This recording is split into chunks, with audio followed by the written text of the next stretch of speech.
Mensagem de Deus para o seu coração.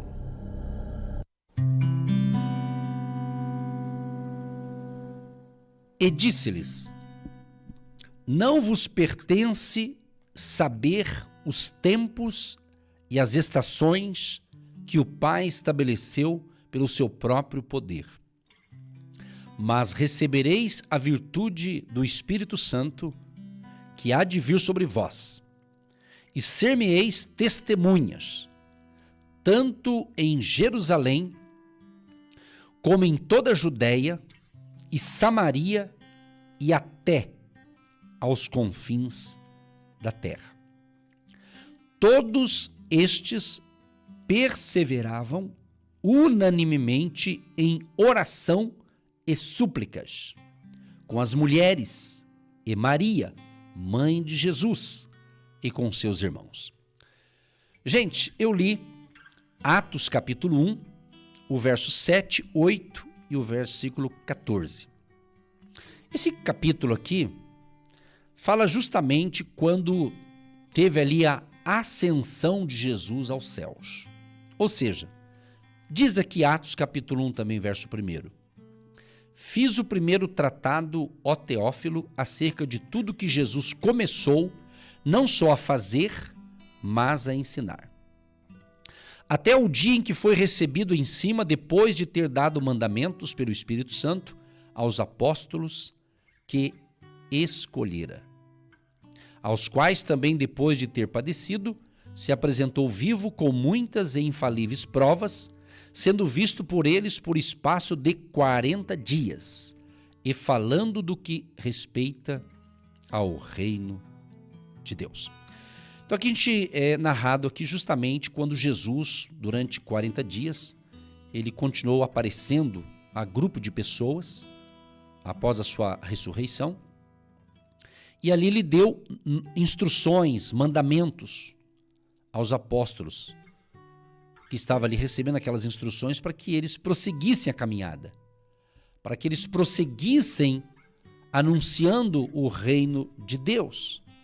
Então Jesus deixou muitas instruções para eles, que nós temos também, que está tudo registrado na Bíblia. E neste momento, então, diz a Bíblia que eles estavam reunidos, e naquela reunião, quando Jesus chega ali, eles perguntam: Senhor, restaurarás tu neste tempo o reino a Israel? Então eles fizeram uma pergunta. E a leitura que eu fiz agora, eu comecei a leitura na resposta, no verso 7, Atos 1, 7. Jesus respondeu para eles: não vos pertence saber os tempos e as estações que o Pai estabeleceu pelo seu próprio poder. Não vos pertence saber os tempos e estações. E Deus me deu esta palavra justamente para dizer para você que tem coisa que não pertence a mim e a você saber. Nós temos que andar na fé. Tem gente que diz assim: eu só vou fazer tal coisa se Deus me der isso. Ele está falando isso há 10 anos e Deus não deu. Por quê? Porque ele não teve fé para dar o passo de fé. Não pense que Deus vai ficar dando coisas para a gente poder caminhar. Nós caminhamos por fé, de fé em fé.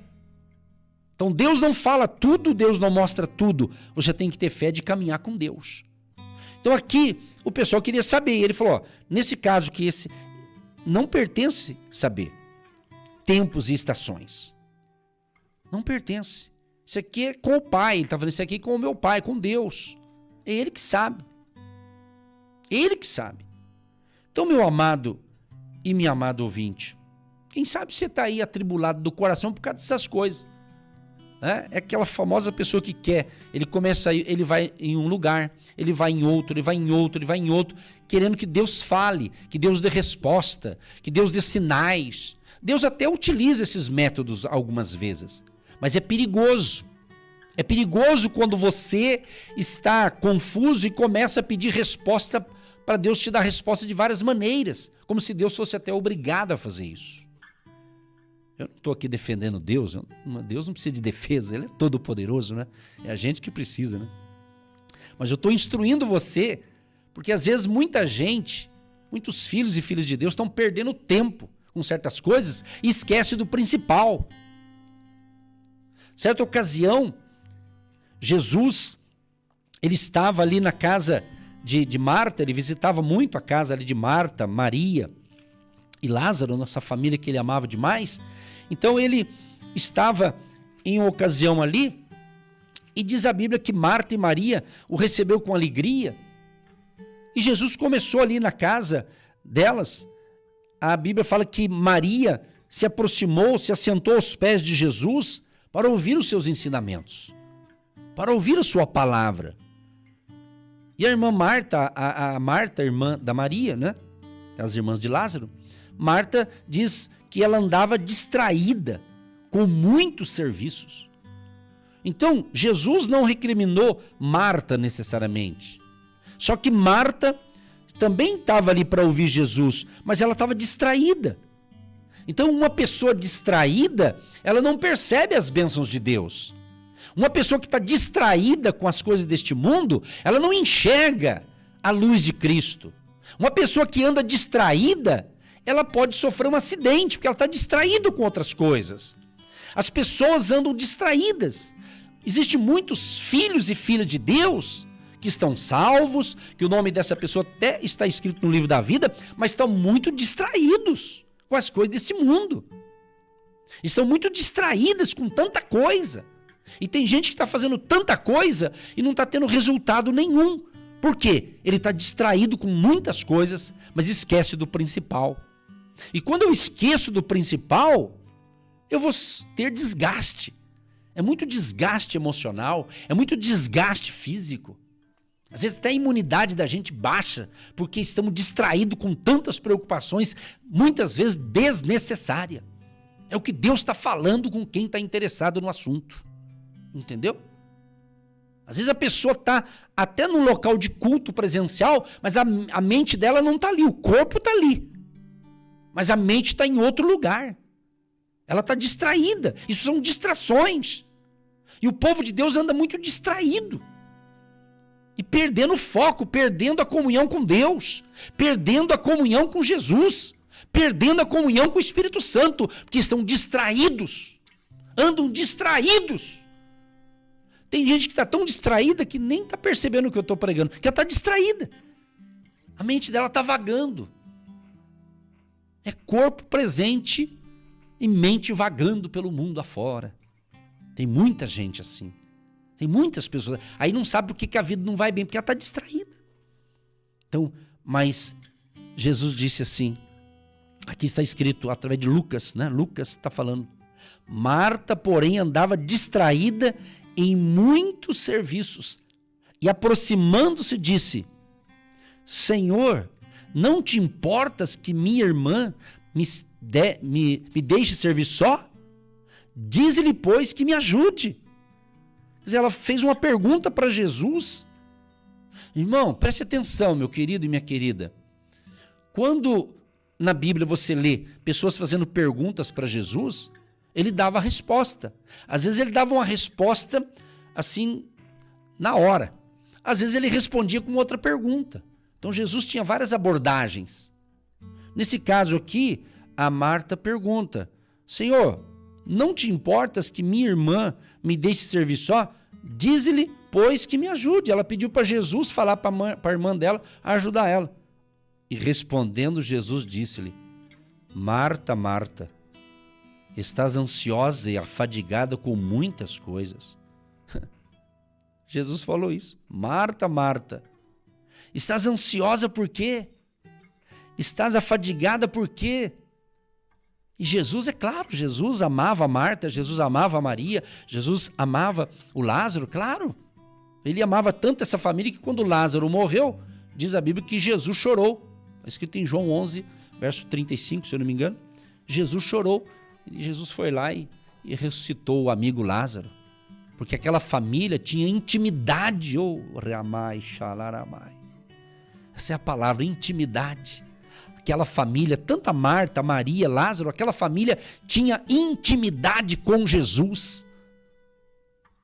Elas não tinham cargos eclesiásticos, elas tinham intimidade.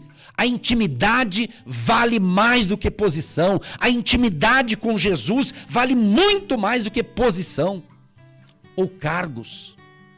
ou funções eclesiásticas. Tem muita gente que tem cargo, mas não tem comunhão com o dono da bênção, que é Jesus, que é o Espírito Santo de Deus. Então Jesus disse: Marta, Marta, estás ansiosa, está afadigada com muitas coisas. Calma, irmã. Jesus estava dando calma, filha, calma. Tudo tem a hora certa. E Jesus não estava dizendo que ela estava fazendo coisa errada. Ela só estava exagerando no serviço. Ela só estava afadigada, ansiosa, afobada. Claro que ela tinha um temperamento e a Maria tinha outro, evidentemente. Mas se Jesus falou, é por quê? Porque ela estava gastando energia à toa, estava exagerando. Mas Jesus diz: mas uma só é necessária. E Maria escolheu a boa parte, a qual não lhe será tirada. Eu te pergunto, seja você um ouvinte homem ou uma mulher, seja você que está na fé ou está aprendendo com a gente os primeiros passos da fé, por que você está ansioso, ansiosa? Eu entendo. Eu sou humano igual a você, eu não sou anjo. Eu também passo algumas coisas difíceis na vida, todo mundo tem. Mas a nossa confiança está em quem? Nossa confiança está em homens? 1000 vezes não. Nossa confiança está em Deus, minha gente. Jesus é o nosso pastor. Jesus é o nosso Deus. Jesus, ele cuida do seu povo. Ele prometeu: eis que estou convosco todos os dias. Então, acalma o teu coração, meu querido e minha querida, acalma. Acalma. Às vezes você quer saber coisas que não é da nossa alçada saber. É o que Jesus respondeu aqui. É o que Deus me deu essa palavra. Ele me deu esse rema para passar para você, essa revelação da palavra. E depois ele conclui em Atos 1:8. Mas recebereis a virtude do Espírito Santo, que há de vir sobre vós, e ser-me-eis testemunhas, tanto em Jerusalém, como em toda a Judéia e Samaria e até aos confins da terra. Por isso que eu li no final que todos eles perseveravam ali, esperando a promessa que era justamente a descida do Espírito Santo que aconteceu. E ele está conosco. Que Deus fortaleça a sua vida, renove as suas forças e ande por fé, ande com Jesus e cuidado com as distrações. E uma dica para você: se você está tendo distrações, que você está distanciando da fé, não quer mais ler a palavra, não quer orar, não quer servir a Deus e começa a se distanciar, pode ser distrações que estão te levando para caminhos perigosos. Abra o teu olho, fique esperto. Jesus ama você, mas ele diz: vigiai e orai. Que Deus te abençoe, Deus te ilumine, Deus te fortaleça. Um ótimo dia e, permitindo Deus, voltamos amanhã em nome de Jesus. Agindo Deus, quem impedirá? Quem impedirá? Milhares de pessoas têm sido abençoadas através do programa Agindo Deus, quem impedirá? E hoje é o dia do seu milagre.